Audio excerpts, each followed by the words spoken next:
صاحب حجاب کے احکام مختصر بیان کر دیں، اگرچہ اس پر بھی ہم کو ایک نشست کرنی پڑے گی تفصیل سے، کیونکہ اس میں کئی آیات قرآن کی ہیں اور احادیث۔ یہ قرآن مجید نے بہت سادہ طریقے سے سورہ نور میں وہ سب آداب بیان کر دیے ہیں۔ میں تو اس کے لیے صحیح لفظ یہ سمجھتا ہوں کہ مرد و زن کے ملنے کے آداب بتائے گئے ہیں، ایٹیکیٹس بتائے گئے ہیں، انٹریکشن کے آداب ہیں۔ جب آپ ملتے ہیں کسی کے ساتھ، اور عورتیں اور مرد بالخصوص گھروں میں ملتے ہیں، دفتروں میں ملتے ہیں، باہر ملتے ہیں، تو انہیں کن آداب اور کن ایٹیکیٹس کا لحاظ رکھنا چاہیے۔ وہ 4 باتیں، 2 باتیں مردوں اور عورتوں دونوں کو کہی گئی ہیں۔ ایک یہ بات کہی گئی ہے کہ آپ غض بصر سے کام لیں۔ غض بصر کا مطلب یہ ہے کہ آپ کی نگاہوں میں حیا ہو، آپ کی آنکھیں نیچی ہوں۔ نیچی ہونے کا یہ مطلب نہیں ہے کہ آپ ٹھوکر کھا کے گر پڑیں،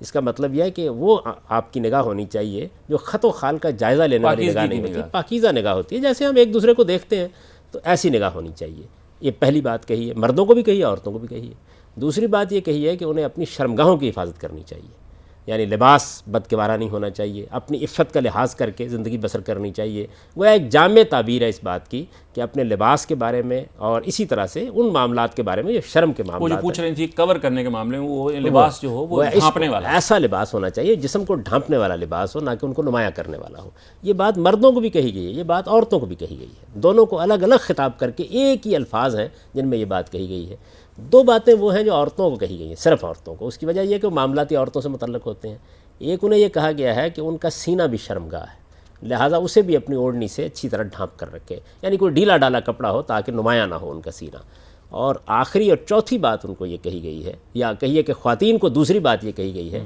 کہ وہ چونکہ آرائش کرتی ہیں، زیبائش کرتی ہیں، یہ ظاہر ہے کہ خواتین کے ساتھ خاص ہے، تو اگر انہوں نے آرائش زیبائش کی ہوئی ہے، زیورات پہنے ہوئے ہیں، بناؤ سنگار کیا ہوا ہے، تو اس کی نمائش نہ کریں، محرم اعزہ کے علاوہ اس کی نمائش نہ کریں۔ یہ باتیں ہیں جو کہی گئی ہیں، ان کا لحاظ کر کے ایک خاتون جو معاملات کرنا چاہتی ہے وہ کرے، اور ان پر اگر آپ غور کریں تو یہ بالکل معقول باتیں ہیں، ایٹیکیٹس ہیں، آداب ہیں۔ اس کے علاوہ کوئی اور بات عورتوں کے لیے، عام عورتوں کے لیے لازم نہیں کی گئی۔ یعنی اس میں جو اصل بات ہے وہ یہ ہے کہ ان میں وہ حکام ہیں جو مردوں کو بھی مخاطب کرتے ہیں، اور وہ جو پاکیزگی یا شائستگی یا ملنے جلنے کے آداب میں وہ چیزیں ان سے بھی درکار ہیں۔ جی بالکل، پہلی دونوں باتیں دونوں کو کہی گئی ہیں، دوسرے معاملات ہیں ہی عورتوں سے متعلق تو وہ باتیں ان کو کہہ دی گئی ہیں۔ یہ جو پردے کا لفظ رائج ہو گیا ہمارے ہاں، یہ کہیں قرآن میں، حدیث میں اس کا کوئی بھی ملتا ہے؟ جی بالکل استعمال نہیں ہوا۔ یہ تو اصل میں ازواج مطہرات کے معاملے میں یہ لفظ حجاب آیا ہے، اور اس کی وجہ یہ ہے کہ ان کے لیے فی الواقع حکم یہی تھا کہ وہ حجاب میں رہیں گی، گھر سے باہر نہیں جائیں گی۔ ایک خاص موقع آ گیا تھا، اس کی تفصیلات اگر کسی وقت موقع ہوگا تو ہم بیان کریں گے کہ نبی صلی اللہ علیہ وسلم کے گھرانے کو لوگوں نے اسکینڈلوں کا نشانہ جب بنانا چاہا تو ازواج مطہرات کو پہلے یہ حق دیا گیا کہ وہ چاہیں تو حضور کو چھوڑ دیں، لیکن جب انہوں نے نبی صلی اللہ علیہ وسلم کا انتخاب کر لیا تو پھر ان سے یہ تقاضا کیا گیا کہ اب